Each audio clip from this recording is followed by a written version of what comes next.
ওদের সাথে শেয়ার করবো কেক বার্গার। এই যে কেক কেক পাউরুটি বানিয়ে নিয়েছি, এটা পাউরুটি, কেক পাউরুটি, দেখো অনেক সফট। আর এই যে ম্যায়োনিজ বানিয়ে নিলাম,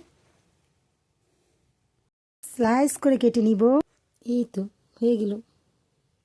এখানে মাংসের কিমা, মুরগি মাংসের, আর এটা দেখো একদম কুচি কাটছি শসা আর গাজর। এখন ম্যায়োনিজটা দিয়ে দিব, অল্প দিছি, লাগলে পরে আবার মেশাবো। এখন এটার মধ্যে একটু ম্যায়োনিজ দিয়ে দিব, আগে একটু ম্যায়োনিজ দিয়ে দিচ্ছি, মানে কেকের মতো করে সাজাবো, কিন্তু এটা বার্গার। এই তো দিয়ে দিলাম।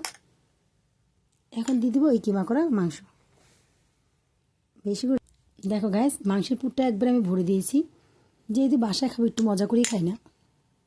প্রথম ধাপের মতো আমি সেকেন্ড ধাপটাও একই রকম করে দিব। এই যে দিয়ে দিলাম, দেখো কতটা নরম পাউরুটি। গাইস দেখো একদম ভরে দিয়েছি, কতটা লোভনীয় লাগছে তাই না? এখন দিয়ে দিই উপর দিয়ে একটু সস